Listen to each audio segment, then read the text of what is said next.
T20 world ಕಪ್ನ semifinal match ನಡೀತಾ ಇದೆ. ಯಾವುದು? India versus England. ಜನ ಸಂಭ್ರಮಿಸ್ತಾ ಇದ್ದಾರೆ. ಅದನ್ನು ನೆನಪಾಯಿತು ಅಂತ ಹೇಳ್ತಾ ಇದ್ದೇನೆ ಅಷ್ಟೇ. ಬೆಳಗ್ಗೆ ಮಕ್ಕಳನ್ನ ಸ್ಕೂಲಿಗೆ ಬಿಡೋಕ್ಕೆ ಹೋಗಿದ್ದೆ. ನೂರಾರು ಪೋಷಕರು ತಮ್ಮ ಮಕ್ಕಳನ್ನ ಕರ್ಕೊಂಬಂದು ಹಗ್ ಮಾಡಿ ಸ್ಕೂಲಿಗೆ ಕಳಿಸ್ತಾಯಿದ್ರು. ಆ ಮಕ್ಕಳದ್ದು ಸ್ಕೂಲ್ ಎಷ್ಟೊತ್ತಿಗೆ ಮುಗಿಯುತ್ತೆ, ಎಷ್ಟೊತ್ತಿಗೆ ಮಕ್ಕಳು ಬರ್ತಾರೆ ಗ್ಯಾರಂಟಿ ಇದೆ, ಕನ್ಫರ್ಮೇಷನ್ ಇದೆ. ಇನ್ನೊಂದು ಕಡೆ T20 ವರ್ಲ್ಡ್ ಕಪ್ನ ಸೆಮಿಫೈನಲ್ ಮ್ಯಾಚು. MD ಫಾರೂಕ್ ಅಂತ ನಮ್ಮ ಗೆಸ್ಟ್ ಬಂದಿದ್ದರು, ಪ್ಯಾನಲಿಸ್ಟ್. ಅವ್ರು ಹೇಳ್ತಾಯಿದ್ರು, ಪ್ಯಾಲೇಸ್ ಗ್ರೌಂಡ್ನಲ್ಲಿ ರಂಜಾನ್ ಆಹಾರ ಮೇಳ ಒಂದು ಮಾಡ್ತಾಯಿದ್ದೀವಿ, ಫುಡ್ ಫೆಸ್ಟಿವಲ್ ಮಾಡ್ತಾಯಿದ್ದೀವಿ, ಬನ್ನಿ ಭಾಳ ಚೆನ್ನಾಗಿದೆ ಅಂತ ಕರೆದ್ರು. ಮೊನ್ನೆ ಹೋಳಿ ಹುಣ್ಣಿಮೆ ಬೆಂಗಳೂರಿನಲ್ಲಿ ಹೋಳಿ ಸೆಲೆಬ್ರೇಷನ್ಗಳಾಗ್ತವೆ, ಹೋಗೋಣ ಅಂತ. ಇದಷ್ಟು ಯಾಕೆ ಒಂದಕ್ಕೊಂದು ಕನೆಕ್ಟ್ ಆಗಿ ನೆನಪಾಯಿತು ಅಂದರೆ, ಎಷ್ಟು ಶಾಂತ ಪ್ರದೇಶದಲ್ಲಿ ಬದುಕ್ತಾ ಇದ್ದೀವಿ ಅಂತ. ಇಲ್ಲಿ ಹೋಳಿ ಅದ್ಧೂರಿಯಾಗಿ ನಡೀತಾ ಇದೆ, ರಂಜಾನ್ ಅದ್ಧೂರಿಯಾಗಿ ನಡೀತಾ ಇದೆ, ಕ್ರಿಕೆಟ್ ಮ್ಯಾಚ್ ಎಲ್ಲರೂ ಎಂಜಾಯ್ ಮಾಡ್ತಾ ಇದ್ದೀವಿ, ಬದುಕು ಶಾಂತವಾಗಿದೆ. ಇನ್ನೊಂದು ಕಡೆ ಶಾಲೆಗೆ ಹೋದ ಮಕ್ಕಳು ವಾಪಸ್ ಬರ್ತಿಲ್ಲ, ಸಾಮೂಹಿಕ ಅಂತ್ಯ ಸಂಸ್ಕಾರಗಳು ನಡೀತಾ ಇದ್ದಾವೆ. ನಮ್ಮ ಮನೇಲಿ ನಾವು ನೆಮ್ಮದಿಯಾಗಿ ಕೂತ್ಕೊಂಡಿದ್ದೀವಿ ಅಂದರೆ ಸೈರನ್ಗಳಾಗ್ತವೆ, ಓಡ್ ಹೋಗಿ ಬಾಂಬ್ ಶೆಲ್ಟರ್ನಲ್ಲಿ ಬಚ್ಚಿಟ್ಕೊಳ್ಳಿ. ಯಾವುದು ಜಗತ್ತಿನ ಅತ್ಯಂತ ಶಾಂತ ದೇಶ, ಶಾಂತ ಪ್ರದೇಶ ಅನ್ನಿಸಿಕೊಂಡಿತ್ತು, ಬಾಂಬ್ಗಳ ಸುರಿಮಳೆಗಳಾಗ್ತಾ ಇದ್ದಾವೆ. ಇವತ್ತು ಬೆಳಗ್ಗೆ ಯಾವುದೋ ಪೇಪರಲ್ಲಿ ಓದ್ತಾ ಇದ್ದೆ ನಾನು, ಅಲ್ಲಿನ ಆಗರ್ಭ ಶ್ರೀಮಂತರುಗಳು ಪ್ರೈವೇಟ್ ಜೆಟ್ಗಳನ್ನು ತಗೊಂಡು ದೇಶ ಖಾಲಿ ಮಾಡ್ತಿದ್ದಾರೆ ಅಂತ. ಎಷ್ಟು ಕೋಟಿ ಆದರೂ ಪರವಾಗಿಲ್ಲ ಅಂತ, ಒಂದು ಪ್ರೈವೇಟ್ ಜೆಟ್ ಬಂದು ನಮ್ಮನ್ನು ಕರ್ಕೊಂಡು ಹೋಗಲಿ ಅಂತ ಕುಟುಂಬ ಸಮೇತರಾಗಿ ಮನೆ ಖಾಲಿ ಮಾಡಿಕೊಂಡು ಖಾಸಗಿ ವಿಮಾನಗಳಲ್ಲಿ ಕಂಡ ದೇಶಗಳಿಗೆ ಹೋಗ್ತಿದ್ದಾರಂತೆ. ಪುಣ್ಯ ಮಾಡಿದ್ವಿ ರೀ ನಾವು. ಇದು ಪುಣ್ಯ ಅಲ್ಲದೆ ಇನ್ನೇನಿದು. ನಮಗೆ ಉಳಿದಿದ್ದೆಲ್ಲ ಸಮಸ್ಯೆಗಳು, ರೋಡ್ ಸರಿ ಇಲ್ಲ, ಚರಂಡಿ ತುಂಬ್ಕೊಂಡು ಹರಿತಿದೆ, ನಿರುದ್ಯೋಗ ಅಂತೆ, ಬೆಲೆ ಏರಿಕೆ ಅಂತೆ.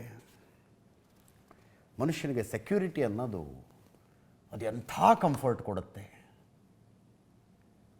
ಎಂಥ ಸುಭದ್ರ ಭಾವ ಕೊಡುತ್ತೆ ಅನ್ನೋದು ನಮಗೆ ಅರ್ಥ ಆಗೋದಿಲ್ಲ. ಬಹುಶಃ ಅಂತಲ್ಲಿ ಇದ್ದಾಗ ಅರ್ಥ ಆಗುತ್ತೇನೋ, ಆ ಪರಿಸ್ಥಿತಿ ಬರೋದು ಬೇಡ.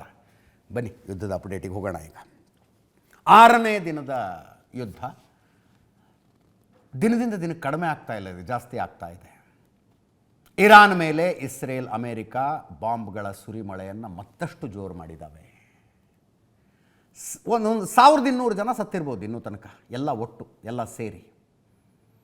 ಇರಾನಿನ ರಾಜಧಾನಿ ಟೆಹರಾನ್ ಅರ್ಧಕ್ಕರ್ಧ ಅದನ್ನು ನೋಡ್ತಾ ಇದ್ದರೆ, ದೃಶ್ಯಗಳನ್ನು ನೋಡ್ತಾ ಇದ್ದರೆ ಯಾವುದೋ ಪುರಾತನ ನಗರ, ಪಾಳು ಬಿದ್ದ ನಗರ ಅನ್ಸೋಂಗೆ ಕಾಣಿಸ್ತಾ ಇದೆ, ಪಾಳು ಬಿದ್ದ ನಗರದಂಗೆ ಕಾಣಿಸ್ತಾ ಇದೆ. ಭಾರತದ ಹಿತ್ತಲಕ್ಕೆ ಯುದ್ಧ ಬಂತು ಅಂತ ಹೇಳಿದೆ ನಾನು ನಿನ್ನೆ.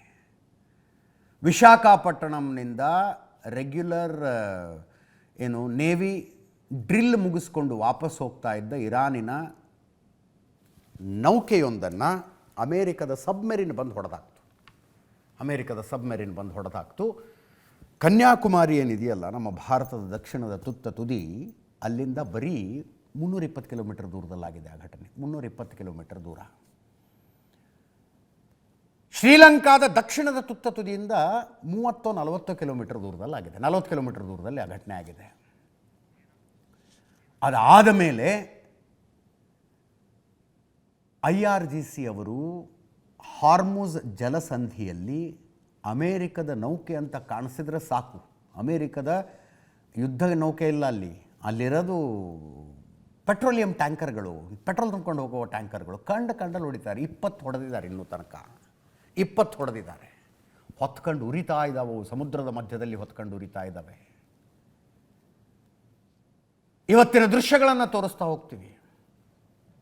ಬೈರತ್ ಮೇಲೆ ಇಸ್ರೇಲಿನ ದಾಳಿ, ವಾಯು ದಾಳಿ, ಏರ್ಪೋರ್ಟ್ ಧ್ವಂಸಗೊಂಡು ಹೋಯಿತು.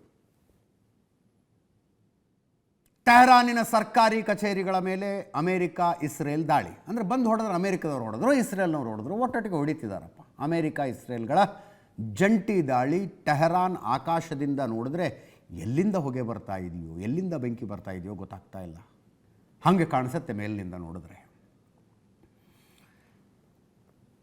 ಇಸ್ರೇಲಿಗೆ ತಲೆನೋವಾಗಿರೋದು, ಇಸ್ರೇಲ್ ಜೊತೆಗೆ ಇರಾನಿನ ಅಕ್ಕಪಕ್ಕದ ಮುಸ್ಲಿಂ ರಾಷ್ಟ್ರಗಳಿಗೆ ತಲೆನೋವಾಗಿರೋದು ಇರಾನಿನ ಕ್ಷಿಪಣಿ ಲಾಂಚ್ ಪ್ಯಾಡ್ಗಳು. ಅವುಗಳು ಎಲ್ಲಿದ್ದಾವೆ ಅಂತ ಕರೆಕ್ಟಾಗಿ ಪತ್ತೆ ಹಚ್ಚಿ ಹೊಡಿಬೇಕಾಗಿದೆ. ಕರೆಕ್ಟಾಗಿ ಪತ್ತೆ ಹಚ್ಚಿ ಹೊಡಿಬೇಕು. ಅವರು ಮಿಸೈಲ್ ಸಿಟಿಗಳನ್ನು ಮಾಡಿದ್ದಾರೆ ಅಂಡರ್ಗ್ರೌಂಡ್ನಲ್ಲಿ. 1998ರಿಂದನೇ ಕಟ್ಟೋದಕ್ಕೆ ಶುರು ಮಾಡಿದ್ರು. 100 ಕಿಲೋಮೀಟರ್ ಆಗಿಬಿಟ್ಟಿದ್ದಾವೆ. ನೆನ್ನೆ ಅದರ ಬಗ್ಗೆ ಡೀಟೇಲಾಗಿ ಮಾತಾಡಿದ್ದೀನಿ. ಅವುಗಳಿಗೆ ಈ ನಮ್ಮ ರಸ್ತೆ ಸುರಂಗ ಇರ್ತಾವಲ್ಲ, ಅದರದ್ದು ಒಂದೊಂದು ಗುಡ್ಡದಲ್ಲಿ ಸುರಂಗವನ್ನು ಕೊರೆದಾಗ ಎಂಟ್ರಿ ಪಾಯಿಂಟ್ ಅಂತ ಒಂದು ಇರುತ್ತಲ್ಲ, ಈ ಹೊಸಪೇಟೆ ಕಡೆಗೆ ಹೋದವ್ರು ಕಾಣಿಸುತ್ತದೆ ಎಂಟ್ರಿ ಪಾಯಿಂಟ್ ಅಂತ ಇರುತ್ತೆ. ಅದಕ್ಕೂ ಅಷ್ಟೇ ಎಂಟ್ರಿ ಪಾಯಿಂಟ್ ಇರುತ್ತೆ. ಅದರೊಳಗಡೆಯಿಂದ ಮಿಸೈಲ್ಗಳು ಬರ್ತಾ ಇರ್ತವೆ. ಅವುಗಳನ್ನು ಪತ್ತೆ ಹಚ್ಚಿ ಕರೆಕ್ಟಾಗಿ ಹೊಡೆಯೋದು ಚಾಲೆಂಜ್ ಆಗಿದೆ ಅವರಿಗೆ. ಅದರ ಜೊತೆಗೆ ಮೊಬೈಲ್ ಮಿಸೈಲ್ ಲಾಂಚರ್ಗಳು, ನಮ್ಮ ಈ ಕಂಟೈನರ್ ತುಂಬಿಕೊಂಡು ಟ್ರಕ್ಗಳು ಹೋಗ್ತಾ ಇರ್ತಾವಲ್ಲ, ಹಾಗೆ ಕಾಣಿಸ್ತಿರ್ತಾವೆ ಮೇಲಿಂದ ನೋಡಿದರೆ. ಆದರೆ ಆ ಕಂಟೈನರ್ನ ಮೇಲ್ಗಡೆ ಹಿಂಗೆ ಓಪನ್ ಆದರೆ ಒಳಗಡೆಯಿಂದ ಮಿಸೈಲ್ಗಳು ಬರ್ತಿರ್ತವೆ. ಅವುಗಳನ್ನು ಪತ್ತೆ ಹಚ್ಚಿ ಹೊಡಿಬೇಕು. ಚಾಲೆಂಜ್ ಅದು. ಅಮೇರಿಕದವರು 100 ತಾಸುಗಳ ವಿಡಿಯೋ ರಿಲೀಸ್ ಮಾಡಿದ್ದಾರೆ. 100 ತಾಸುಗಳ ವಿಡಿಯೋ ಅಮೇರಿಕದವರು ರಿಲೀಸ್ ಮಾಡಿದ್ದಾರೆ ಅಂದರೆ ಅದರ ಅರ್ಥ ಏನು? ಇರಾನ್ನವ್ರು ನಾವು ಹೆಂಗೆ ಹೊಡಿತಾ ಇದ್ದೀವಿ ನೋಡಿ ಅಂತ ತೋರಿಸೋದಕ್ಕೆ ಮಾಡಿರ್ತಾರೆ. ಅದರ ದೃಶ್ಯಗಳಿವೆಲ್ಲ.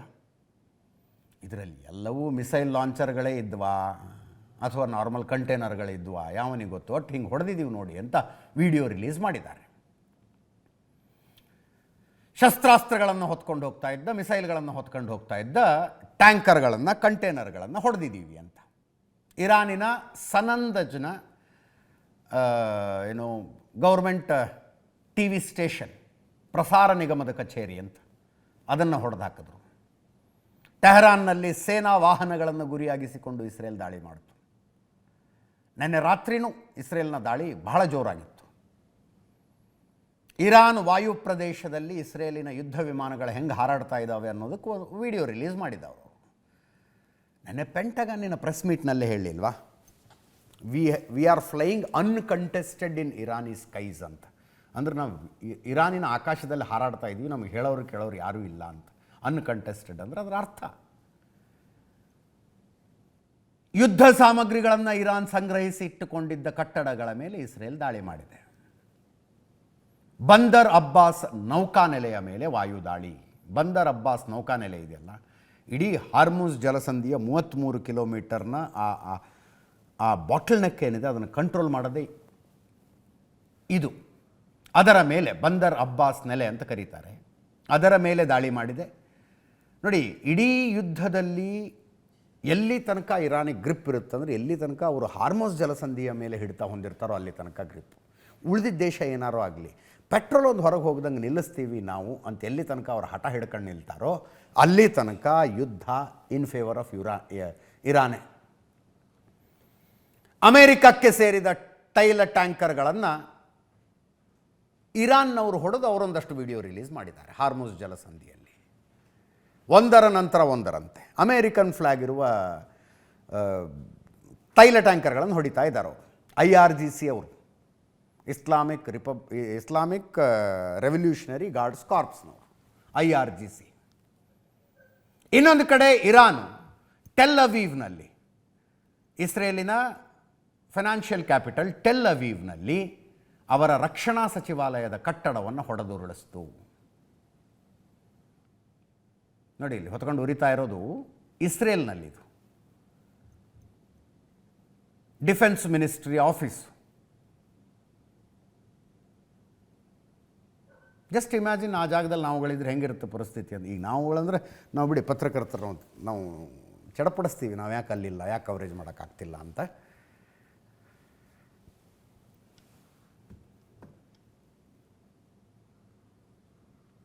ಟೆಲ್ ಅವೀವ್ನಲ್ಲಿ ಡಿಫೆನ್ಸ್ ಮಿನಿಸ್ಟ್ರಿ ಆಫೀಸನ್ನು ಹೊಡೆದು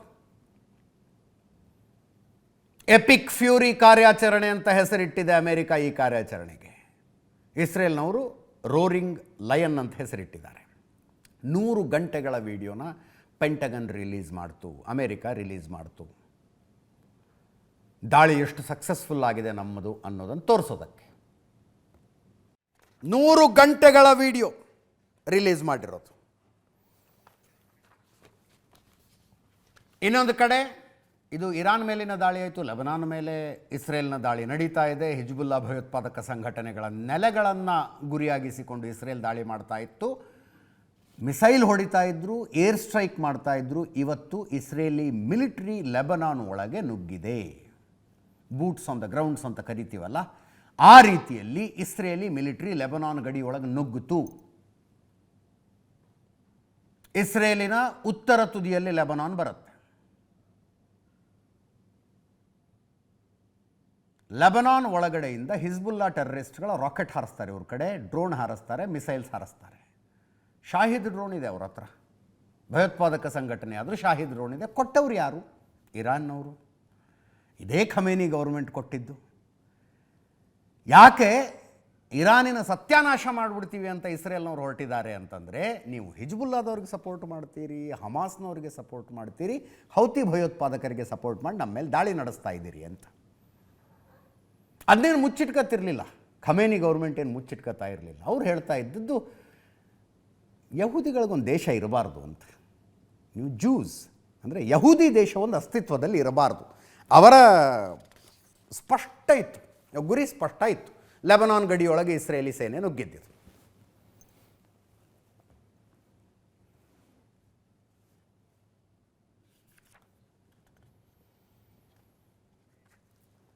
ಇನ್ನೊಂದು ಕಡೆ ಇಬ್ಬರು ಭಾರತೀಯರ ಸಾವಿನ ಸುದ್ದಿ ಖಚಿತ ಆಗಿದೆ. ಬಿಹಾರದಲ್ಲಿ ಹುಟ್ಟಿ ಸರಕು ಸಾಗಣೆ ಹಡಗಿನ ಕ್ಯಾಪ್ಟನ್ ಆಗಿದ್ದ ಆಶೀಶ್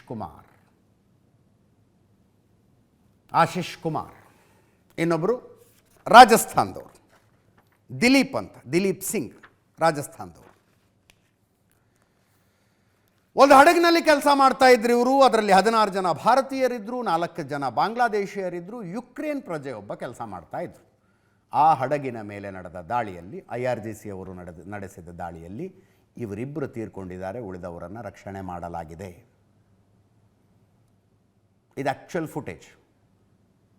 ಇದೇ ಹಡಗಿನಲ್ಲಿ ಕೆಲಸ ಮಾಡ್ತಾ ಇದ್ರು ಇಬ್ಬರು ಭಾರತೀಯರು.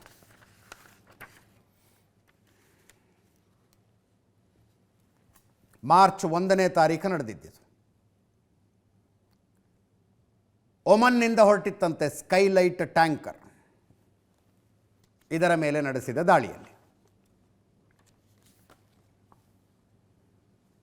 ಅದರ ಜೊತೆಗೆ ನಾನು ಇಂಟ್ರಡಕ್ಷನ್ನಲ್ಲೇ ಹೇಳಿದೆ, ಇರಾನ್ ವರ್ಸಸ್ 12 ದೇಶಗಳು ಅಂತ ಮಾತಾಡ್ತಿದ್ವಿ. ಈಗ ಇರಾನ್ ವರ್ಸಸ್ 14 ದೇಶಗಳಾದವು. ಟರ್ಕಿ ಮತ್ತು ಅಜರ್ಬೈಜಾನ್ ಮೇಲೆ ಇರಾನ್ ದಾಳಿಯನ್ನು ಆರಂಭಿಸಿದೆ.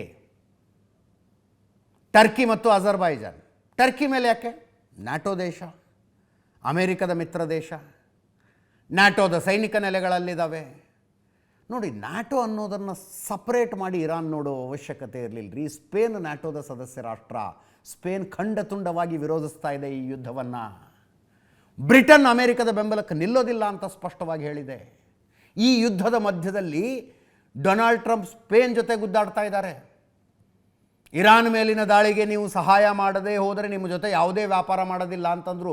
ಸ್ಪೇನ್ ಹೇಳ್ತು, ನಿಮ್ಮ ವ್ಯಾಪಾರ ಮಾಡದೇ ಇದ್ರೆ ಹಾಳಾಗೋಯ್ತು, ಇದೊಂದು ಅನ್ಯಾಯದ ಯುದ್ಧ, ಇದಕ್ಕೆ ನಾವು ಸಪೋರ್ಟ್ ಮಾಡೋದಿಲ್ಲ ಅಂತ ಸ್ಪೇನ್ ಹೇಳ್ತಾ ಇದೆ.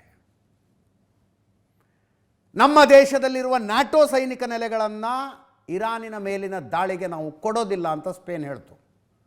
ಹಂಗಿದ್ದಾಗ ಮುಸ್ಲಿಂ ಮೆಜಾರಿಟಿ ರಾಷ್ಟ್ರವಾಗಿರುವ ಟರ್ಕಿ ಮೇಲೆ ಟರ್ಕಿಯವರು ಏನು ಕೊಟ್ಟಿರಲಿಲ್ಲ, ಟರ್ಕಿಯವರು ಕೊಟ್ಟಿರಲಿಲ್ಲ ಇವರಿಗೆ.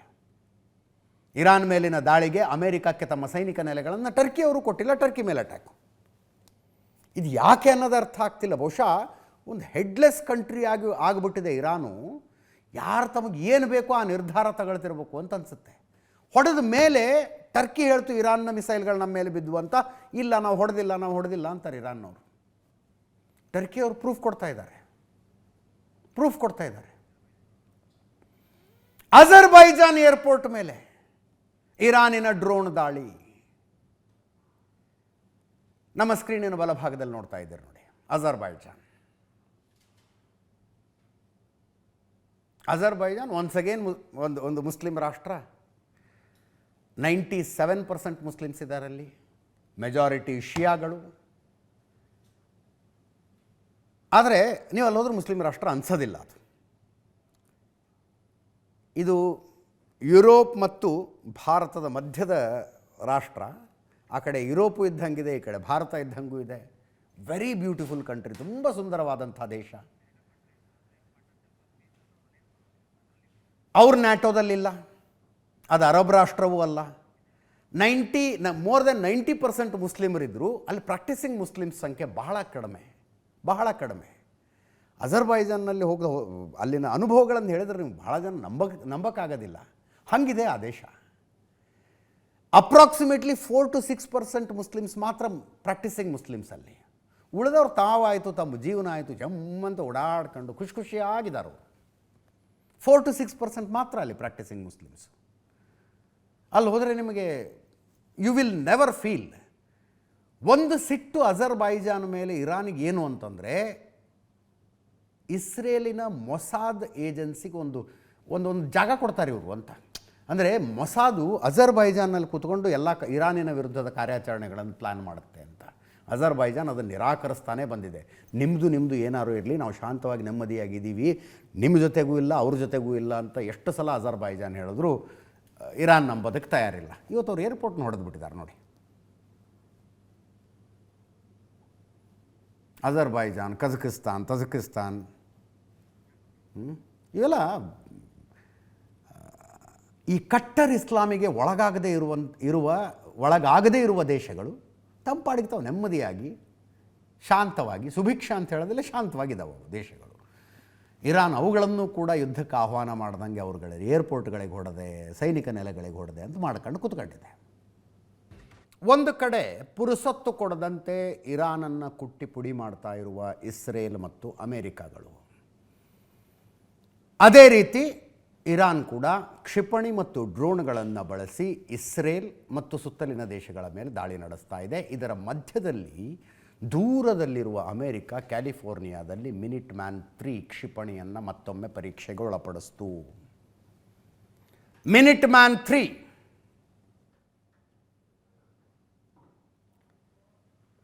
ಕ್ಯಾಲಿಫೋರ್ನಿಯಾದಲ್ಲಿ ಇದರ ಪರೀಕ್ಷೆ ಮಾಡ್ತು.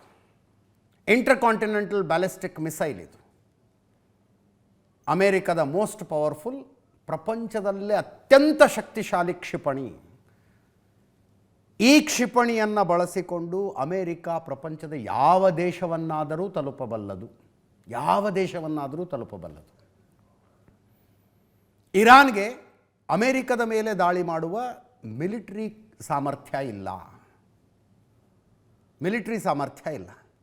ಬಟ್ ಅಮೇರಿಕ ಅಫ್ಕೋರ್ಸ್ ಈ ದಾಳಿಗೆ ಅಕ್ಕಪಕ್ಕದ ಸೈನಿಕ ನೆಲೆಗಳನ್ನು ಬಳಸ್ತಾ ಇದೆ, ಇಸ್ರೇಲಿನ ಸೈನಿಕ ನೆಲೆಗಳನ್ನು ಬಳಸ್ತಾ ಇದೆ. ಮನಸ್ಸು ಮಾಡಿದ್ರೆ ಅಲ್ಲಿಂದಾನೇ ಹೊಡಿಬಹುದು. ಈಗ ಯಾಕೆ ಇದರ ಪರೀಕ್ಷೆ ಈಗ ಯಾಕೆ ಮಾಡಿದ್ರು?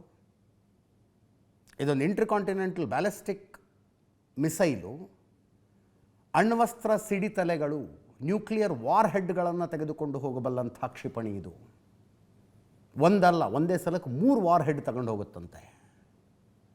ಅಂದರೆ ನೀವು ಅಮೇರಿಕದಿಂದ ಇದನ್ನು ಲಾಂಚ್ ಮಾಡಿದ್ರೆ ಯಾವ ದೇಶ ಹೊಡಿಬೇಕು ಆ ದೇಶ ತನಕ ಒಂದೇ ಮಿಸೈಲ್ ಬರುತ್ತೆ. ಆ ದೇಶದಲ್ಲಿ ಒಂದು ಕರೆಕ್ಟ್ ಜಾಗಕ್ಕೆ ಬಂದ ನಂತರ ಇದರ ತುದಿ 3 ಭಾಗಗಳಾಗಿ ವಿಂಗಡಣೆಯಾಗಿ 3 ದಿಕ್ಕಿಗೆ ಹೋಗಿ ಯಾವ ಊರು ಬೇಕೋ ಆ ಊರಿಗೆ 3 ಊರಿಗೆ ಬೀಳುತ್ತಂಥದ್ದು. ಒಂದೊಂದು ಬಾಂಬ್ ಒಂದೊಂದು ಊರಿಗೆ ಅಂತ. ಅದರ ಜೊತೆ ನ್ಯೂಕ್ಲಿಯರ್ ಬಾಂಬ್ ಟೆಕ್ನಾಲಜಿ ಯಾವುದೋ ಹಂತಕ್ಕೆ ಹೋಗಿದೆ. ಇಲ್ಲಿಯ ತನಕ ಬಳಕೆಯಾಗಿದ್ದು ಹಿರೋಶಿಮಾ ನಾಗಸಾಕಿ, ಅದು ಪಕ್ಕಾ ನ್ಯೂಕ್ಲಿಯರ್ ಬಾಂಬ್ ಅಲ್ಲ. ಆದರೂ 2 ಲಕ್ಷ ಜನ ಸತ್ತಿದ್ರು. 1945ರಲ್ಲಿ ಅಮೇರಿಕ ಜಪಾನಿನ ಹಿರೋಶಿಮಾ ಮತ್ತು ನಾಗಸಾಕಿಗಳ ಮೇಲೆ ಬಾಂಬ್ ಹಾಕಿದಾಗ 2 ಲಕ್ಷ ಜನ ಸತ್ತರು. ಆಗಸ್ಟ್ 6 ಮತ್ತು ಆಗಸ್ಟ್ 9, 1945 ಆಗಿನ ಕೆಪಾಸಿಟಿಗೆ 2 ಲಕ್ಷ ಜನ ಸತ್ತಿದ್ರು. ಈಗಿನ ಈ ಡೂಮ್ಸ್ ಡೇ ಬಾಂಬ್ ಅಂತ ಕರೀತಾರಂತೆ ಇದಕ್ಕೆ. ಡೂಮ್ಸ್ ಡೇ ಅಂದರೆ ಪ್ರಳಯದ ದಿನ ಅಂತ. 20 ಪಟ್ಟು ಹೆಚ್ಚು ಶಕ್ತಿಶಾಲಿ ಬಾಂಬು. 20 ಪಟ್ಟು ಅಂದರೆ 2 ಲಕ್ಷ ಜನ ಆವಾಗ ಸತ್ತಿದ್ರು ಅಂದರೆ 40 ಲಕ್ಷ ಜನರನ್ನು ಕೊಲ್ಲಬಲ್ಲ ಸಾಮರ್ಥ್ಯ ಈಗ. ಒಂದೇ ಸಲಕ್ಕೆ 40 ಲಕ್ಷ ಜನ. ಆಯ್ತಪ್ಪ, ಬಾಂಬ್ ಹಾಕಿದ್ರು, ಜನ ಸತ್ರು, ಮುಗಿದೋಯ್ತಾ? ಶತಮಾನಗಳ ಕಾಲ ಅದರ ರೇಡಿಯೇಷನ್ ಎಫೆಕ್ಟ್ ಇರುತ್ತೆ. ಅಂದರೆ ಹಲವು ತಲೆಮಾರುಗಳ ಕಾಲ ಅಂಗವಿಕಲ, ವಿಕಲಾಂಗ, ಬುದ್ಧಿಮಾಂದ್ಯ ಮಕ್ಕಳು ಹುಟ್ಟುತ್ತವೆ. ಬೆಳೆಯೋದಿಲ್ಲ ಅಲ್ಲಿ ರೇಡಿಯೇಷನ್ ಎಫೆಕ್ಟು ಅಂತಂದರೆ. ಅಂಥ ಕ್ಷಿಪಣಿಯೊಂದನ್ನು ಇವತ್ತು ಕ್ಯಾಲಿಫೋರ್ನಿಯಾ ತೀರದಲ್ಲಿ ಟೆಸ್ಟ್ ಮಾಡಿದ್ರು ಅಮೇರಿಕದವರು. ಹೇಳ್ತಾರೆ ಅವರು, ಅಂದರೆ ಇದಕ್ಕೂ ಇರಾನ್ ಯುದ್ಧಕ್ಕೂ ಅದಕ್ಕೂ ಸಂಬಂಧ ಇಲ್ಲ, ನಾವು ರೆಗ್ಯುಲರ್ ಟೆಸ್ಟ್ ಮಾಡುವ ರೀತಿಯಲ್ಲಿ ಮಾಡಿದ್ದೀವಿ ಅಂತ.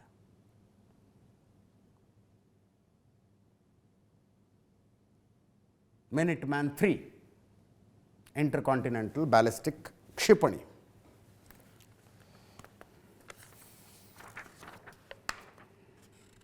ಅತ್ಯಂತ ವಿನಾಶಕಾರಿ, ಪ್ರಪಂಚದಲ್ಲಿರುವ ಅತ್ಯಂತ ವಿನಾಶಕಾರಿ ಆಯುಧ ಸದ್ಯಕ್ಕೆ ಇದೆ. ಇನ್ನೊಂದು ಕಡೆ ಅಯಾತುಲ್ಲಾ ಖಮೇನಿಯ ಹತ್ಯೆಯ ನಂತರ ಅವರ ಎರಡನೇ ಮಗನನ್ನು ಸುಪ್ರೀಂ ಲೀಡರ್ ಆಗಿ ಇರಾನ್ ಆಯ್ಕೆ ಮಾಡಿದೆ. ಅವರು ದೇಶವನ್ನುದ್ದೇಶಿಸಿ ಮಾತಾಡಿದ್ರು. ಮುಜ್ತಬಾ ಅಲಿ ಅವರು ಕೂಡ ಅಷ್ಟೇ, ಏನು ಹುತಾತ್ಮರ ಹಾದಿಯಲ್ಲಿ ಸಾಗುವ ನಿರ್ಧಾರಕ್ಕೆ ಬಂದಿದ್ದೇವೆ ಅಂದರು. ಹುತಾತ್ಮರ ಹಾದಿಯಲ್ಲಿ ಸಾಗುವ ನಿರ್ಧಾರಕ್ಕೆ ಬಂದಿದ್ದೇವೆ. ಇನ್ನೊಂದು ಕಡೆ war is under hour control ಅಂತ ಡೊನಾಲ್ಡ್ ಟ್ರಂಪ್ ಮಾತಾಡ್ತಾ ಇದ್ದಾರೆ. ಒಬಾಮಾ ನ್ಯೂಕ್ಲಿಯರ್ ಡೀಲ್ ಅಂತ ಕರೀತಾರಂತ ಇವರು. ಅದನ್ನು ಏನು ಸಂಬಂಧ ರೀ ಒಬಾಮಾಗೂ ಇರಾನಿನ ಜೊತೆಗೆ ಅಮೇರಿಕ ಮಾಡ್ಕೊಂಡಿದ್ದ ನ್ಯೂಕ್ಲಿಯರ್ ಡೀಲ್ಗೂ? ವಾಟ್ ಎವರ್ ಹ್ಯಾಪಂಡ್ ಬಿಫೋರ್ 1979, 1979ಕ್ಕಿಂತ ಮುಂಚೆ ಆಗಿದ್ದದು. ಅಮೇರಿಕದ ಪೊಲಿಟಿಕಲ್ ಸಿನಾರಿಯೋದಲ್ಲಿ ಒಬಾಮಾ ಅನ್ನೋ ಹೆಸರು ಕೂಡ ಇಲ್ಲದೇ ಇದ್ದ ಕಾಲದಲ್ಲಿ ಆವಾಗ ಅಮೇರಿಕಕ್ಕೂ ಇರಾನ್ಗೂ ಬಹಳ ಗಹನವಾದ ಸಂಬಂಧಗಳಿದ್ದು, ಅದ್ಭುತವಾದ ಸಂಬಂಧಗಳಿದ್ದು. ಅದಕ್ಕಿಂತಲೂ ಅದ್ಭುತವಾದ ಸಂಬಂಧ ಇರಾನಿಗೆ ಇಸ್ರೇಲ್ ಜೊತೆಗಿತ್ತು. ಆಗಿನ ಕಾಲದಲ್ಲಿ ಇರಾನಿನ ಹತ್ರ ಸಿವಿಲ್ ನ್ಯೂಕ್ಲಿಯರ್ ಟೆಕ್ನಾಲಜಿ ಇರಬೇಕು ಅಂತ ಅಮೇರಿಕಕ್ಕೆ ಅನಿಸಿತ್ತು. ಅಂದರೆ ಅಣು ತಂತ್ರಜ್ಞಾನವನ್ನು ಬಳಸಿಕೊಂಡು ಇರಾನ್ ವಿದ್ಯುತ್ ಉತ್ಪಾದನೆ ಮಾಡಬೇಕು ಅಂತ ಅಮೇರಿಕದ ಬಯಕೆಯಾಗಿತ್ತು. ಅದಕ್ಕೆ ಯುರೇನಿಯಂ ಕೊಟ್ಟಿದ್ದು ಅಮೇರಿಕ. ಅದರ್ವೈಸ್ ಇರಾನ್ ಹತ್ರ ಯುರೇನಿಯಮ್ ಇತ್ತು. ಇವತ್ತು ದಾಳಿ ನಡೆಸ್ತಾ ಇರೋದು ಯಾಕೆ? ಶುದ್ಧ ಯುರೇನಿಯಂ ತಯಾರು ಮಾಡ್ತಿದ್ದಾರೆ ಇವರು, ಶುದ್ಧ ಯುರೇನಿಯಂ ತಯಾರು ಮಾಡ್ತಿದ್ದಾರೆ ಅಂತ. ಆ ಕಾರಣಕ್ಕೆ ದಾಳಿ ನಡೆಸಿದ್ದು. ಕೊಟ್ಟಿದ್ದು ಯಾರು? ಅದನ್ನು ಅಮೇರಿಕಾನೇ ಕೊಟ್ಟಿದ್ದು. ಸಂಬಂಧಗಳು ಬಹಳ ಚೆನ್ನಾಗಿದ್ವು ಆವಾಗ. ನೀವು ಕೇಳಿದ ಪೆಟ್ರೋಲ್ ಬಾವಿಗಳನ್ನು ಇರಾನ್ನವರು ಬರೆದು ಕೊಡ್ತಿದ್ರು. ಇರಾನ್ನಲ್ಲಿ ಪಹಲವಿ ಮನೆತನದವ್ರನ್ನ ಕರ್ಕೊಂಡು ಬಂದು ನೀವು ಅಧಿಕಾರಕ್ಕೆ ಕೂಡಿಸಿದ್ರಿ. ಒಬಾಮಾ ನ್ಯೂಕ್ಲಿಯರ್ ಡೀಲ್ ಅಂತ ಈಗ ಕರೀತಾ ಇದ್ದಾರೆ ಅದನ್ನು ಡೊನಾಲ್ಡ್ ಟ್ರಂಪ್. ಒಂದು ಅರ್ಥನಾರು ಬೇಡವಾ ಅದಕ್ಕೆ? ಅದರ ಜೊತೆಗೆ ಮುಜ್ತಬಾ ಅಲಿ ಖಮೇನಿ ಅವರಿಗೆ 4 ಜನ ಗಂಡು ಮಕ್ಕಳು, 2 ಹೆಣ್ಣು ಮಕ್ಕಳು. ಒಬ್ಬ ಮಗ, ಒಬ್ಬ ಮಗಳು ಮಾರ್ಚ್ 1ನೇ ತಾರೀಕಿನ ಅಮೆರಿಕದ ದಾಳಿಯಲ್ಲಿ ಮೃತಪಟ್ಟಿದ್ದಾರೆ. ಉಳಿದವರ ಜೀವನದ ಬಗ್ಗೆ ಕ್ವಶನ್ ಮಾರ್ಕ್ಗಳೇ ಇದ್ದವು.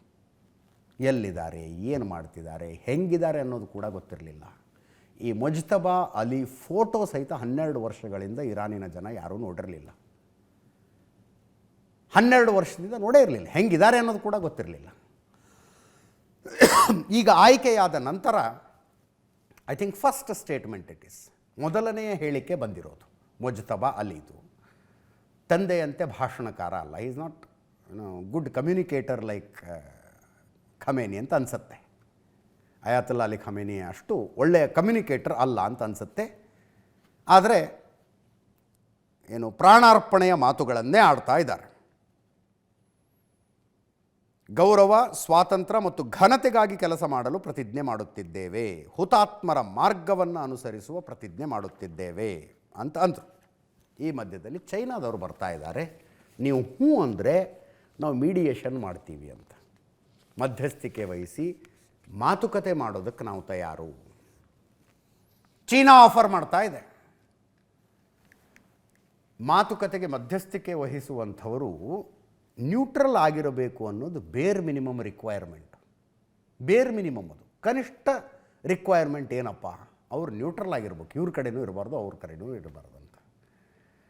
ಚೀನಾದವ್ರು ನಾವು ಮಧ್ಯಸ್ಥಿಕೆ ಮಾಡ್ತೀವಿ ಅಂತ ಬಂದರೆ ಅಮೇರಿಕಾದವರು ಒಪ್ಪೋದಕ್ಕೆ ಸಾಧ್ಯನಾ? ಅದನ್ನು ಸ್ಪಷ್ಟವಾಗಿ ಇರಾನಿನ ಬೆಂಬಲಕ್ಕಿರುವಂಥ ದೇಶ ಚೀನಾ.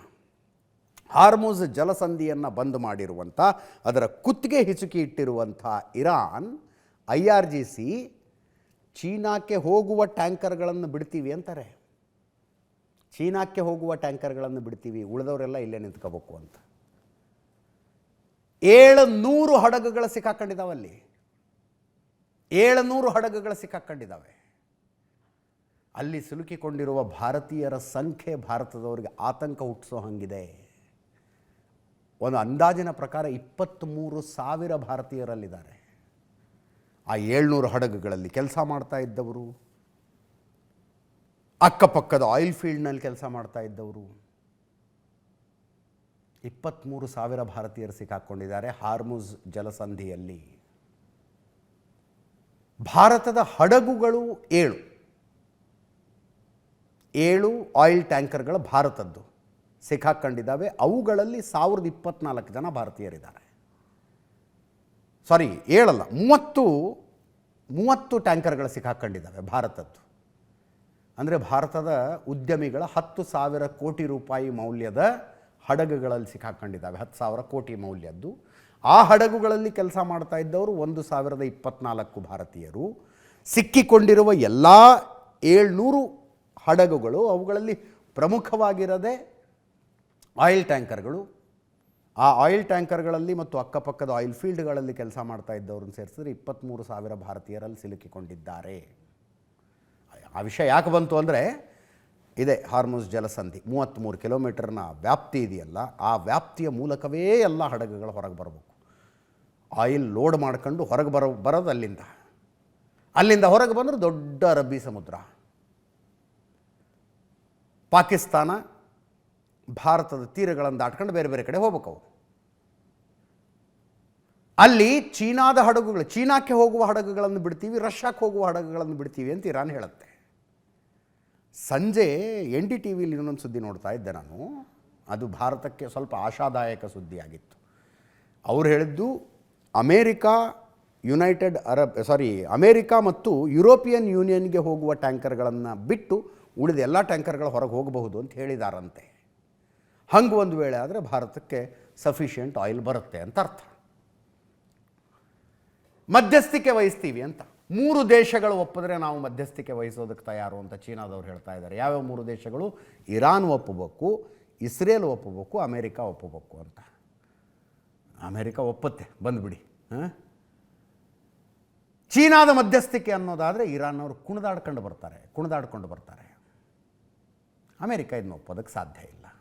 ನೀವು 3 ದೇಶದವರು ಒಪ್ಪಿದ್ರೆ ನಮ್ಮ ಸಂಧಾನಕಾರರನ್ನು ಕಳಿಸ್ತೀವಿ, ವಿಶೇಷ ರಾಯಭಾರಿಯೊಬ್ಬರನ್ನು ನೇಮಕ ಮಾಡಿ ಕಳಿಸ್ತೀವಿ ಅಂತ ಚೀನಾ ಆಫರ್ ಮಾಡಿದೆ. ಚೀನಾ ವಿದೇಶಾಂಗ ಸಚಿವರ ಹೇಳಿಕೆ, ವಾಂಗ್ ಯು ಹೇಳಿಕೆ. ಯುದ್ಧಕ್ಕೆ ರಾಜತಾಂತ್ರಿಕ ಮಾರ್ಗವೊಂದೇ ಪರಿಹಾರ, ರಾಜತಾಂತ್ರಿಕ ಮಾರ್ಗವನ್ನು ನಾವು ತೆರೆಯೋದಕ್ಕೆ ಸಿದ್ಧವಾಗಿದ್ದೇವೆ ಅಂತ. ಇನ್ನೊಂದು ಕಡೆ ವ್ಲಾಡಿಮಿರ್ ಝೆಲೆನ್ಸ್ಕಿ ಯುಕ್ರೇನಿನ ಅಧ್ಯಕ್ಷರು ಆಫರ್ ಮಾಡ್ತಾ ಇದ್ದಾರೆ. ಇವರು ಆಫರ್ ಏನು? ಇರಾನಿನ ದಾಳಿಗೊಳಗಾಗ್ತಾ ಇರುವ ಅರಬಿಕ್ ರಾಷ್ಟ್ರಗಳು, ಸುನ್ನಿ ರಾಷ್ಟ್ರಗಳು, ನಿಮ್ಮ ಮೇಲೆ ದಾಳಿ ಆಗ್ತಾ ಇರೋದು ಡ್ರೋನ್ಗಳು ಮತ್ತು ಕ್ಷಿಪಣಿಗಳ ಮೂಲಕ. ಈ ಡ್ರೋನ್ಗಳು ಕ್ಷಿಪಣಿಗಳನ್ನು ಹೆಂಗೆ ಎದುರಿಸಬೇಕು ಅನ್ನೋದರಲ್ಲಿ ನಮಗೆ ಎಕ್ಸ್ಪರ್ಟೈಸ್ ಬಂದಿದೆ, ನಮಗೊಂದು ಪ್ರಾವೀಣ್ಯತೆ ಬಂದುಬಿಟ್ಟಿದೆ. ಯಾಕಂದರೆ 3 ವರ್ಷದಿಂದ ಎದುರಿಸ್ತಾ ಇದ್ದಾರೆ ಇವರು ರಷ್ಯಾದ ಡ್ರೋನ್ಗಳನ್ನು, ಕ್ಷಿಪಣಿಗಳನ್ನು. ನಿಮಗೆ ಬೇಕು ಅಂದರೆ ನಮ್ಮಲ್ಲಿನ ಎಕ್ಸ್ಪರ್ಟ್ಗಳನ್ನು ಕಳಿಸೋದಕ್ಕೆ ನಾವು ತಯಾರು ಅಂತ ಝೆಲೆನ್ಸ್ಕಿ ಆಫರ್ ಮಾಡ್ತಾ ಇದ್ದಾರೆ. ವೊಲೋಡಿಮಿರ್ ಝೆಲೆನ್ಸ್ಕಿ ಅವರು ವ್ಲಾಡಿಮಿರ್ ಪುಟಿನ್ ಇರಾನಿನ ಡ್ರೋನ್ಗಳನ್ನು ತಡೆಯೋದಕ್ಕೆ ರಕ್ಷಣಾ ತಜ್ಞರನ್ನು ಕಳಿಸಿಕೊಡೋದಕ್ಕೆ ನಾವು ತಯಾರು. ಬಟ್ ಇವ್ರದ್ದೊಂದು ಕಂಡೀಷನ್ ಇದೆ, ನಮಗೂ ರಷ್ಯಾಗೂ ಮಾತುಕತೆ ಮಾಡಿಸಿ ಅಂತ, ನಮಗೂ ರಷ್ಯಾಗೂ ಸಂಧಾನ ಮಾಡಿಸಿ. 8ನೇ ತಾರೀಖು ಮೀಟಿಂಗ್ ಫಿಕ್ಸ್ ಆಗಿತ್ತು ಅಬುದಾಬಿಯಲ್ಲಿ.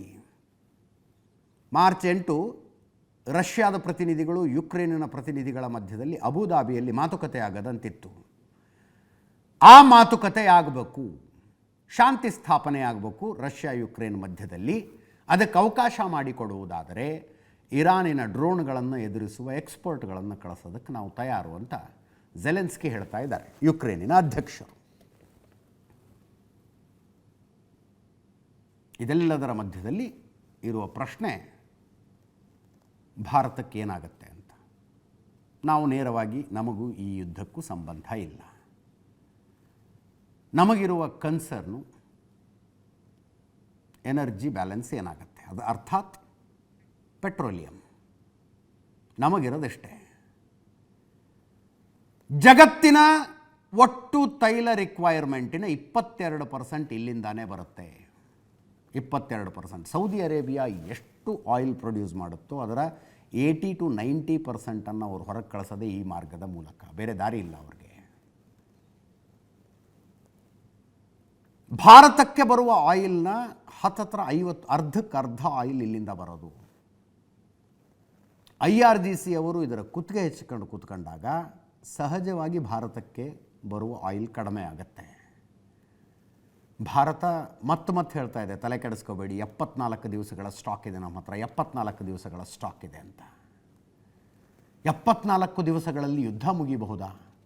ಗೊತ್ತಿಲ್ಲ ನಮಗೆ. ಯುದ್ಧ ಮುಗಿದ ತಕ್ಷಣ 74 ದಿವಸಗಳಲ್ಲಿ ಮುಗಿದ್ರೆ IRGC ಅವರು ಈ ರೋಡ್ ಓಪನ್ ಮಾಡಿಬಿಡ್ತಾರಾ? ಈ ಹಾರ್ಮುಜ್ ಜಲಸಂಧಿಯನ್ನು ಓಪನ್ ಮಾಡ್ತಾರಾ? ಎಲ್ಲವೂ ಅನಿಶ್ಚಿತ, ಎಲ್ಲವೂ ಅನ್ಸರ್ಟನ್ ಇದೆ. ನೋಡಿ, ಯುದ್ಧ ಶುರುವಾಯಿತು. Dollar in terms of dollar per barrel fluctuation ಆಗಿ $10 ಜಾಸ್ತಿ ಆಗಿದೆ. ಈಗ ಹತ್ತತ್ರ $10 ಜಾಸ್ತಿ ಆಗಿದೆ. $70 ಪರ್ ಬ್ಯಾರೆಲ್ ಇತ್ತು, 76ಕ್ಕೆ ಹೋಯಿತು 2ನೇ ತಾರೀಕು. ನೋಡಿ, ಫೆಬ್ರವರಿ 27ರ ರೇಟ್ ಇದು. ಯುದ್ಧ ಇರಲಿಲ್ಲ, ಏನಿರಲಿಲ್ಲ, ಎಲ್ಲವೂ ಶಾಂತವಾಗಿತ್ತು, $70 ಇತ್ತು. ಮಾರ್ಚ್ 1ನೇ ತಾರೀಕು ಅಮೇರಿಕ ಇಸ್ರೇಲ್ ದಾಳಿ ಶುರು ಮಾಡಿದ್ವು ಇರಾನಿನ ಮೇಲೆ, $76ಗೆ ಹೋಯಿತು. ಮಾರ್ಚ್ 3, 4, 84ರ ತನಕ ಹೋಗಿತ್ತಿದ್ದು. ಮಾರ್ಚ್ 5ಕ್ಕೆ ಮತ್ತೆ 79ವರೆಗೆ ಬಂತು. 79ವರೆಗೆ ಸ್ವಲ್ಪ ಕಡಿಮೆ ಯಾಕಾಯಿತು? ಡೊನಾಲ್ಡ್ ಟ್ರಂಪ್ ಹೇಳಿದ್ರು, ಹಾರ್ಮುಜ್ ಜಲಸಂಧಿಯಿಂದ ಹೊರಬರುವ ತೈಲ ಟ್ಯಾಂಕರ್ಗಳಿಗೆ ಅಮೇರಿಕದ ನೌಕಾಸೇನೆ ರಕ್ಷಣೆ ಕೊಡುತ್ತೆ ಅಂತ, ನಾವು ಪ್ರೊಟೆಕ್ಷನ್ ಕೊಡ್ತೀವಿ ಅಂದರು. ಅದರ ಜೊತೆಗೆ ಎಲ್ಲವಕ್ಕೂ ಇನ್ಶೂರೆನ್ಸ್ ಕೊಡ್ತೀವಿ ಅಂದರು. ಹೆಚ್ಚು ಕಡಿಮೆ ಆದರೆ ಹಣಕಾಸಿನ ತೊಂದರೆ ತಲೆ ಕೆಡಿಸ್ಕೋಬೇಡಿ, ಇನ್ಶೂರೆನ್ಸ್ ಕೊಡ್ತೀವಿ ಅಂತ. ಹಂಗಂದ ಮೇಲೆ $79.5 ಇಳಿದಿದೆ. ಹೀಗೆ ಮುಂದುವರ್ಕೊಂಡು ಹೋದರೆ ಈ ರೇಟ್ ಜಾಸ್ತಿ ಆಗ್ತಾ ಹೋಗುತ್ತೆ. ಪೆಟ್ರೋಲು ಡೀಸೆಲ್ಲು ರೇಟ್ ಜಾಸ್ತಿ ಆಗೋದಿದೆಯಲ್ಲ, ಅದು ಬರೀ ಅದಕ್ಕಷ್ಟೇ ನಾವು ಜಾಸ್ತಿ ದುಡ್ಡು ಕೊಡ್ತೀವಿ ಅಂತ ಇರೋದಿಲ್ಲ. ಅದು ಕ್ಯಾಸ್ಕೇಡಿಂಗ್ ಎಫೆಕ್ಟ್ ಇರುತ್ತೆ. ಕ್ಯಾಸ್ಕೇಡಿಂಗ್ ಎಫೆಕ್ಟು, ಟ್ರಾನ್ಸ್ಪೋರ್ಟೇಷನ್ ಕಾಸ್ಟ್ ಜಾಸ್ತಿ ಆಗುತ್ತೆ. ಅದರ ಪರಿಣಾಮ ಎಲೆಕ್ಟ್ರಾನಿಕ್ ಗೂಡ್ಸಿಂದ ಹಿಡಿದು ತರಕಾರಿ ತರಗಳ ತನಕ ಪ್ರತಿಯೊಂದು ರೇಟ್ ಜಾಸ್ತಿ ಆಗುತ್ತೆ. ಪ್ರತಿಯೊಂದು ರೇಟ್ ಜಾಸ್ತಿ ಆಗುತ್ತೆ. ಕರ್ಮಧರ್ಮ ಸಂಯೋಗದಿಂದ ಭಾರತದಲ್ಲಿ ಪೆಟ್ರೋಲ್ ಡೀಸೆಲ್ ಪ್ರೈಸ್ ಫ್ಲಕ್ಚುಯೇಟ್ ಆಗ್ತಿಲ್ಲ, ಸ್ಟೇಬಲ್ ಆಗಿದ್ದಾವೆ. ಇಂಟರ್ನ್ಯಾಷನಲ್ ಮಾರ್ಕೆಟ್ ಸ್ಟೇಬಲ್ ಆಗಿದೆ. ಅದು ಹೆಚ್ಚು ಕಡಿಮೆ ಆಗೋದಕ್ಕೆ ಶುರು ಮಾಡಿದ್ರೆ ಭಾರತದಲ್ಲಿ ಇನ್ಫ್ಲೇಷನ್, ಹಣದುಬ್ಬರ well under control. Last report ಬಂದಾಗ 1.8% ಇತ್ತು ನಮ್ಮಲ್ಲಷ್ಟೇ ಹಣದುಬ್ಬರ. ಅಂದರೆ ಬೆಲೆ ಏರಿಕೆ ಅಂತ ಮಾತಾಡ್ತೀವಲ್ಲ, ಇಲ್ಲ, ಅದು 1.8%. 6 ತಿಂಗಳ ಹಿಂದೆ ಮೈನಸ್ನಲ್ಲಿತ್ತು. 1.8% ಯಾವುದೇ ದೇಶಕ್ಕೆ ಅತ್ಯಂತ ಹೆಲ್ದಿಯಾದ ಹಣದುಬ್ಬರ ಅದು. ಬೆಲೆ ಏರಿಕೆ ಸುಮ್ಮನೆ ಮಾತಾಡಬೇಕು ಅಂತ ಮಾತಾಡೋದು ಬೇರೆ, ಆನ್ ರೆಕಾರ್ಡ್ಸ್ ಅದು ಇಲ್ಲ. ಇರಾನಿಗೆ ಕಂಪೇರ್ ಮಾಡಿ. ಇರಾನು ಅಂದರೆ ಅಲ್ಲಿನ ಯುವ ಜನತೆ ಬೀದಿಗಿಳಿದು ಪ್ರತಿಭಟನೆ ನಡೆಸೋದಕ್ಕೆ ಶುರು ಮಾಡಿದ್ದು ಒಂದು ಅಯಾತಲ್ಲಾ ಅಲಿ ಖಮೇನಿಯ ದಬ್ಬಾಳಿಕೆಗಳು, ದೌರ್ಜನ್ಯಗಳು, ಕಟ್ಟರ್ ಇಸ್ಲಾಮಿಕ್ ಹೇರಿಕೆ ಇತ್ಯಾದಿ ಇತ್ಯಾದಿ. ಅದರ ಜೊತೆಗೆ ಹಣದುಬ್ಬರ 40% ಇತ್ತು. 40ರಿಂದ 42% ಇತ್ತು ಅವ್ರದ್ದು. ನಮ್ಮದು 1.8% ಇದೆ. 40ರಿಂದ 42% ಹಣದುಬ್ಬರ ಇತ್ತು. $1ಗೆ 14 ಲಕ್ಷ ರಿಯಾಲ್ಗಳಿಗೆ ಅವರ ಕರೆನ್ಸಿ ರೇಟ್ ತಲುಪಿತ್ತು. 14 ಲಕ್ಷ ರಿಯಾಲು ಪರ್ ಡಾಲರ್. ಇರಾನಿನ ಒಳಗೆ ಅನ್ರೆಸ್ಟ್ ಕ್ರಿಯೇಟ್ ಆಗೋದಕ್ಕೆ ಮೇನ್ ರೀಸನ್ ಆಗಿದ್ದದು. ಭಾರತದಲ್ಲಿ ಆಯಿಲ್ ಪ್ರೈಸ್ನ ಸ್ಟೆಬಿಲಿಟಿ ಇದೆ, ಹಣದುಬ್ಬರದ ಸ್ಟೆಬಿಲಿಟಿ ಇದೆ. ಈ ಯುದ್ಧದ ಕಾರಣಕ್ಕೇನಾದರೂ ಫ್ಲಕ್ಚುಯೇಷನ್ ಆದರೆ ನೋಡಿ, ಇರಾಕಿಂದ 20% ಆಯಿಲ್ ಬರುತ್ತೆ, ಸೌದಿ ಅರೇಬಿಯಾದಿಂದ 18% ಬರುತ್ತೆ, ಯುನೈಟೆಡ್ ಅರಬ್ ಎಮಿರೇಟ್ಸ್ನಿಂದ 12% ಬರುತ್ತೆ, ಕುವೈತ್ನಿಂದ 10%, ಅಮೇರಿಕದಿಂದ 7%, ರಷ್ಯಾದಿಂದ 19%, ನೈಜೀರಿಯಾದಿಂದ 5% ಆಯಿಲ್ ಇಂಪೋರ್ಟ್ ಮಾಡಿಕೊಳ್ತೀವಿ ನಾವು. ಇವುಗಳ ಪೈಕಿ ಮಧ್ಯಪ್ರಾಚ್ಯದಿಂದ ಬರುವ ಆಯಿಲ್ ಇದೆಯಲ್ಲ, ಹಾರ್ಮುಜ್ ಜಲಸಂಧಿಯ ಮೂಲಕನೇ ಬರಬೇಕು, ಅದು ಅಲ್ಲಿಂದನೇ ಬರಬೇಕು. ಭಾರತಕ್ಕೆ ತನಗೆ ಬೇಕಾದ ಆಯಿಲ್ನ 50% ಬೇರೆ ಬೇರೆ ಕಡೆಗಳಿಂದ ಬಂದರೆ ಇನ್ನು 50% ಇದೇ ಮಾರ್ಗದ ಮೂಲಕ ಬರಬೇಕು. ಆ ಮಾರ್ಗದ ಮೇಲೆ IRGC ಅವರು ಹಿಡಿತ ಸಾಧಿಸಿಕೊಂಡು ಕುಳಿತಿದ್ದಾರೆ.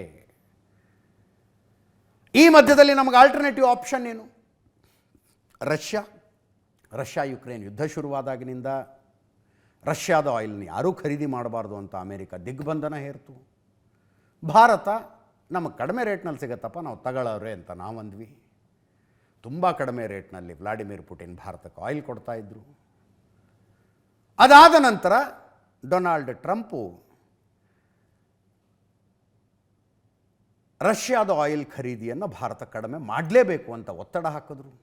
ಟ್ಯಾಕ್ಸ್ ಟೆರರಿಸಮ್ ಮಾಡಿದ್ರು, ಟ್ಯಾರಿಫ್ ಟೆರರಿಸಮ್ಮು. ಟ್ರೇಡ್ ಅಗ್ರಿಮೆಂಟ್ಗೆ ಸೈನ್ ಹಾಕೋದಕ್ಕಿಂತ ಮುಂಚೆ ಭಾರತ ಆಯಿಲ್ ಪರ್ಚೇಸ್ನ ಕಡಿಮೆ ಮಾಡ್ತೀವಿ ಅಂತ ಹೇಳ್ತು. ಕಡಿಮೆ ಮಾಡಿದೆ. ಈಗ ಮುಂಚೆ ಖರೀದಿ ಮಾಡ್ತಾ ಇದ್ದರೆ 30%ಗೆ ಬಂದಿದ್ದೀವಿ ಈಗಷ್ಟೇ. ಮುಂಚೆ 100 ಬ್ಯಾರಲ್ ತಗೋತಾ ಇದ್ದರೆ ಈಗ 30 ಬ್ಯಾರಲ್ ತಗೋತಾ ಇದ್ದೀವಿ. ಅದರ ಜೊತೆಗೆ ಮುಂಚೆ ಸಿಗ್ತಾ ಇದ್ದಷ್ಟು ಚೀಪ್ ರೇಟ್ನಲ್ಲಿ ರಷ್ಯಾದ ಆಯಿಲು ನಮಗೆ ಸಿಗ್ತಾ ಇಲ್ಲ. ಈಗ ರಷ್ಯಾಗೆ ಆವಾಗಿನ ರಿಕ್ವೈರ್ಮೆಂಟ್ಗಳೇ ಬೇರೆ ಇದ್ದವು. ಕವಡೆ ಕಾಸಿಗೆ ಕೊಟ್ಟರಲ್ಲ, ಆವಾಗ ರಿಕ್ವೈರ್ಮೆಂಟ್ಗಳು ಬೇರೆ ಇದ್ದವು. ಈಗಿನ ರಿಕ್ವೈರ್ಮೆಂಟ್ಗಳು ಬೇರೆ ಇದ್ದಾವೆ. ಆಯಿಲ್ ಪ್ರೈಸ್ ಸ್ವಲ್ಪ ಜಾಸ್ತಿನೇ ತಗೋತಾ ಇದ್ದೀವಿ. ಈಗ ಹಾರ್ಮುಜ್ ಜಲಸಂಧಿ ಬಂದಾದರೆ ರಷ್ಯಾದ ಆಯಿಲ್ಲೇ. ರಷ್ಯಾದ ಜೊತೆಗೆ ಭಾರತ ಮಾತುಕತೆಯನ್ನು ಶುರು ಮಾಡಿದೆ. 2 ಟ್ಯಾಂಕರ್ಗಳು ಪೂರ್ವ ಏಷ್ಯಾದ ಕಡೆಗೆ ಹೊರಟಿದ್ದಂಥ 2 ಟ್ಯಾಂಕರ್ಗಳನ್ನು ರಷ್ಯಾ ಭಾರತದ ಕಡೆ ತಿರುಗಿಸಿದೆ. ಎಷ್ಟು 1.4 million barrels of water oil ಭಾರತದಲ್ಲಿ ಬರ್ತಾ ಇದೆ. ಈಗ ಇನ್ನಷ್ಟು ರಷ್ಯಾದಿಂದ ಇಂಪೋರ್ಟ್ ಜಾಸ್ತಿ ಆಗುತ್ತೆ. ಈ ಮಧ್ಯದಲ್ಲಿ ಭಾರತ ಖಮೇನಿಯ ಹತ್ಯೆಯ 6 ದಿನಗಳ ನಂತರ ಅಧಿಕೃತವಾಗಿ ತನ್ನ ಸಂತಾಪವನ್ನು ಸೂಚಿಸಿತು.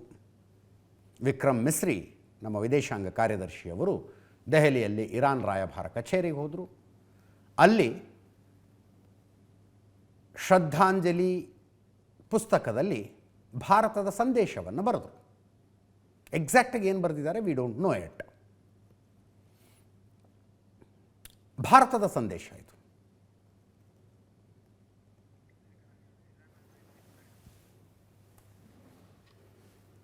ಸದ್ದಾಮ್ ಹುಸೇನ್ರನ್ನು ಎಕ್ಸಿಕ್ಯೂಟ್ ಮಾಡಿದಾಗ, ಅಮೇರಿಕ ಎಕ್ಸಿಕ್ಯೂಟ್ ಮಾಡಿದಾಗ Bharat it is very unfortunate ಅಂತ ಹೇಳಿತ್ತು, ದುರದೃಷ್ಟಕರ ಅಂತ. ಬಹುಶಃ ಹೆಚ್ಚು ಕಡಿಮೆ ಅದೇ ಶಬ್ದಗಳಲ್ಲಿ ಇರುತ್ತೆ.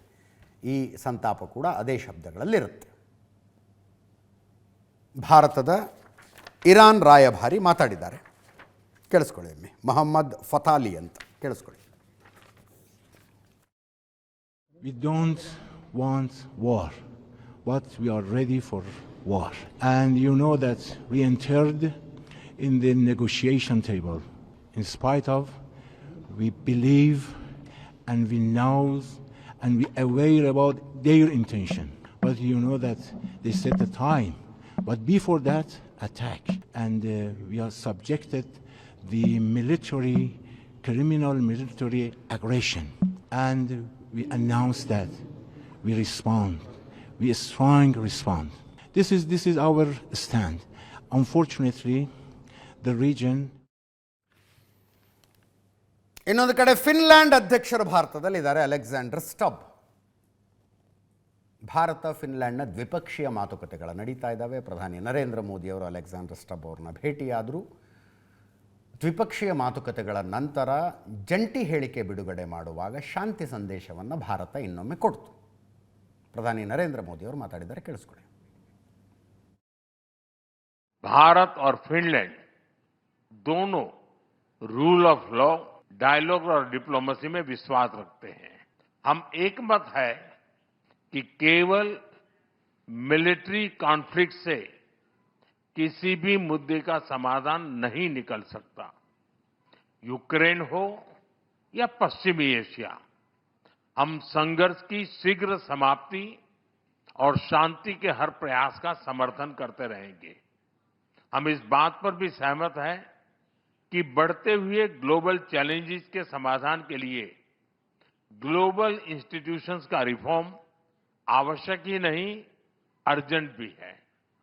और आतंकवाद के हर रूप को जड़ से समाप्त करना हमारी साझी प्रतिबद्धता है. भारत और फिनलैंड दोनों रूल ऑफ लॉ, डायलॉग और डिप्लोमेसी में विश्वास रखते हैं. हम एकमत. ಇದೆಲ್ಲದರ ಜೊತೆಗೆ ನಮ್ಮ ವಿದೇಶಾಂಗ ಸಚಿವ ಜೈಶಂಕರ್ ಅವರು ಇರಾನಿನ ವಿದೇಶಾಂಗ ಸಚಿವ ಅಬ್ಬಾಸ್ ಅರಗ್ಜಿ ಜೊತೆಗೆ ಟೆಲಿಫೋನ್ನಲ್ಲಿ ಮಾತಾಡಿದ್ರು. ನಿನ್ನೆ ಒಂದು ಸಲ ಮಾತಾಡಿದರು, ಇವತ್ತೊಂದು ಸಲ ಮಾತಾಡಿದ್ದಾರೆ. ತಾಳ್ಮೆಯಿಂದ ಇರಿ, ಶಾಂತಿ ಸುವ್ಯವಸ್ಥೆ ಕಾಪಾಡಿ ಅಂತ ಸಲಹೆ ಕೊಟ್ಟಿದ್ದಾರಂತೆ. ಅರಗ್ಜಿ ಇರಾನಿನ ವಿದೇಶಾಂಗ ಸಚಿವರ ಜೊತೆಗೆ ನಮ್ಮ ವಿದೇಶಾಂಗ ಸಚಿವರಾದ ಜೈಶಂಕರ್ ಅವರ ಟೆಲಿಫೋನಿಕ್ ಸಂಭಾಷಣೆ. ಇದರೊಂದಿಗೆ ಇವತ್ತಿನ ನ್ಯೂಸ್ ಅವರು ಮುಗಿಸ್ತಾ ಇದ್ದೀನಿ. ನೇರ ದಿಟ್ಟ ನಿರಂತರ ಸುದ್ದಿಗಾಗಿ ನೋಡ್ತಾ ಇರಿ ಏಷ್ಯಾನೆಟ್ ಸುವರ್ಣ ನ್ಯೂಸ್.